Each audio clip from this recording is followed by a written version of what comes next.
లివిల్ లైవ్లో ఉన్నారు. లివిల్ కేసీఆర్ దశాబ్ద కృషిని ఇప్పుడు ఈ గవర్నమెంట్ అంటే వ్యవసాయంలో ముఖ్యంగా చూసుకున్నట్టయితే ఇంతకుముందు చాలా అద్భుతంగా ఉండేదని చెప్పేసి కేంద్ర వ్యవసాయ శాఖ నివేదిక ఇప్పటికి కూడా స్పష్టం చేస్తోంది. ఇప్పుడు చూసినట్టయితే సిచ్యుయేషన్ ఎలా ఉందంటారు?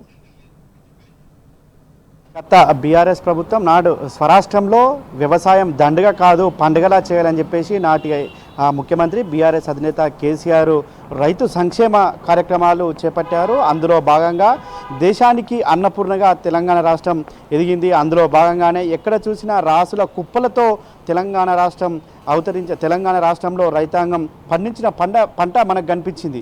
అయితే గత 10 సంవత్సరాలుగా అనేక సంస్కరణలు తీసుకొచ్చి వ్యవసాయాన్ని ఒక పండుగలాగా చేసి రైతును ఒక రాజుగా చేసేందుకు నాటి బీఆర్ఎస్ ప్రభుత్వం చేసిన పనులు ఇవాళ అవన్నీ కూడా సత్ఫలితాలు ఇస్తూ వస్తున్నాయి.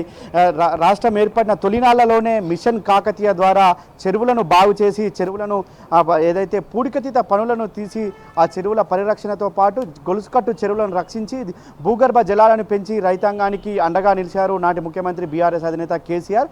దాంతో పంట పొలాల సాగు విస్తీర్ణం కూడా గణనీయంగా పెరుగుతూ వచ్చింది. తర్వాత 2017లో రైతు బంధు ఒక వినూత్నమైన కార్యక్రమం, దేశంలో ఎక్కడ లేని విధంగా ఒక రైతు బంధు అనే ప్రోగ్రాం తీసుకొచ్చి రైతాంగానికి అండగా ఉండేందుకు, రైతు పెట్టుబడి సాయం చేసేందుకు ముఖ్యమంత్రి కంకణబద్దులై ఆనాడు రైతు సంక్షేమానికి కృషి చేసి దేశంలోనే మొట్టమొదటిసారిగా ఒక రైతు పెట్టుబడి సాయం ఇచ్చిన ఘనత నాటి బీఆర్ఎస్ ప్రభుత్వంది, బీఆర్ఎస్ అధినేత కేసీఆర్కే దక్కుతుంది. అందులో భాగంగా పాడుబడ్డ భూములన్నీ కూడా పంట పొలాలతో పరడవిల్లిన పరిస్థితి మనకి ఇవాళ నాటి బీఆర్ఎస్ సర్కార్లో చూసాం. అందుకు అనుగుణంగానే ఎక్కడ చూసినా రాసుల కుప్పలతో మనకు దర్శనమిచ్చిన పరిస్థితి కనిపిస్తుంది. అనేక రకాల వంగడాలను తీసుకొచ్చి కొత్త వంగడాలను తెలంగాణ రాష్ట్రంలో రైతాంగం పండించుకునేందుకు కృషి చేసిన ఘనత నాటి బీఆర్ఎస్ అధినేత నాటి ముఖ్యమంత్రి కేసీఆర్కే దక్కుతుంది. అంతేకాకుండా వ్యవసాయాన్ని ఒక సంక్షేమ కార్యక్రమంగా తీసుకొని, అంటే ఒక రైతే ముఖ్యమంత్రిగా ఉంటే ఏ విధంగా ఫలాలు అందుతాయో అందుకు నిదర్శనమే నాటి ముఖ్యమంత్రి బీఆర్ఎస్ అధినేత కేసీఆర్ అని చెప్పుకోవచ్చు. నాడు పరడవిల్లిన తెలంగాణ రాష్ట్ర వ్యవసాయం ఇవాళ పూర్తిగా ఒక మరుగున పడ్డదని చెప్పుకోవచ్చు. ఇవాళ దాదాపు 30 నుంచి 35 లక్షల ఎకరాల్లో సాగు విస్తీర్ణం గత లాస్ట్ ఇయర్తో పోల్చుకుంటే ఇప్పుడు తగ్గిన పరిస్థితి కనిపిస్తుంది. కాంగ్రెస్ ప్రభుత్వంలో మళ్ళీ ముళ్ళ కంపలు పెరిగే పరిస్థితి వాళ్ళ పొలాల్లో కనిపిస్తుంది. ఏదైతే నాడు బీఆర్ఎస్ అధినేత నాటి ముఖ్యమంత్రి కేసీఆర్ ఏదైతే రైతు బంధుతో బంధువైతే ఇవాళ రైతు భరోసాతో బక్వా చేసింది రైతాంగాన్ని కూడా మనకు స్పష్టంగా అర్థమవుతుంది. దేశానికి రోల్ మోడల్గా రైతు బంధును తీసుకొచ్చి రైతు పెట్టుబడి సాయం కింద చేసిన ఆ ఘనత ఇవాళ రైతులంతా కూడా ఒక మాకు మేము పంటలు పండించుకుంటాం, పెట్టుబడికి ఇతరులపైన మేము ఆధారపడకుండా మాకు ప్రభుత్వమే పెట్టుబడి సాయం ఇస్తుందని ప్రతి ఒక్కరు కూడా, ఎవరైతే వ్యవసాయం చేయని వారు కూడా పెట్టుబడి మిగులున్నాడు, వ్యవసాయం చేయని వాళ్ళు కూడా వ్యవసాయం వైపు మళ్ళీ వారు ఉన్న పొలాల్లో పంటలు పండించిన ఘనత ఆనాటి 10 ఏళ్ల కాలంలో. అయితే దాన్ని ఆదర్శంగా తీసుకొని దేశవ్యాప్తంగా PM కిసాన్ సమ్మాన్ అనే పథకాన్ని కూడా తీసుకొచ్చి దేశవ్యాప్తంగా ఉన్న రైతులకు కూడా ఎకరాకు పంటకి 2,000 ఇచ్చి మోడీ ప్రభుత్వానికి కూడా నాటి ముఖ్యమంత్రి బీఆర్ఎస్ అధినేత చేసిన రైతు బంధు అయ్యాల దానికి ఆదర్శంగా నిలిచింది. అందుకు అనుగుణంగా ఇవాళ రాష్ట్రంలో గణనీయంగా పంట పెరుగుతూ వచ్చింది. గత 10 సంవత్సరాలు చూసుకుంటే ప్రతి సంవత్సరం కూడా సంవత్సరం పంట పెరుగుతూ వచ్చి ఇవాళ లాస్ట్ 2023-24 ఏదైతే ఆర్థిక సంవత్సరానికి సంబంధించి ఇవాళ ఆల్ టైమ్ రికార్డుగా చెప్పుకోవచ్చు.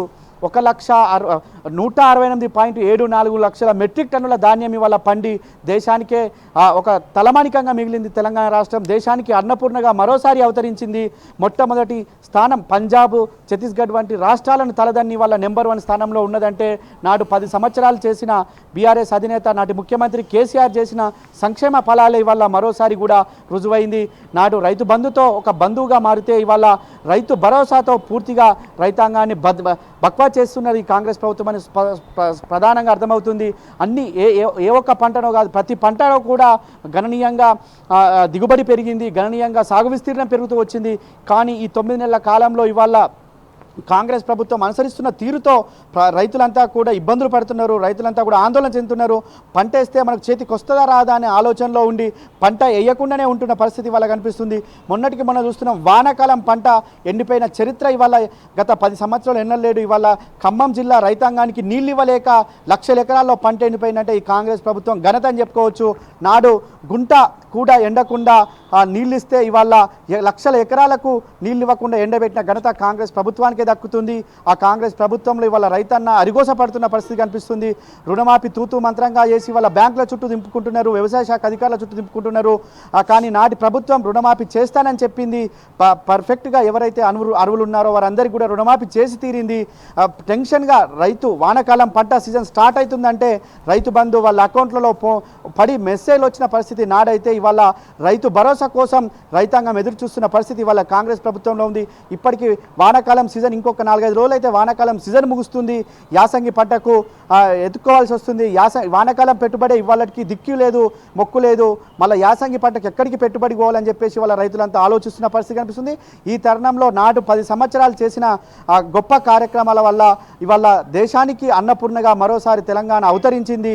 ఒక సాగునీటి ప్రాజెక్టులు కావచ్చు, ఇటు రైతు బంధు కావచ్చు, రైతు బీమా కావచ్చు, అనేక రకాల సబ్సిడీలు కావచ్చు, ఇవన్నీ కూడా దేశానికి ఒక రోల్ మోడల్గా నిలిచాయి.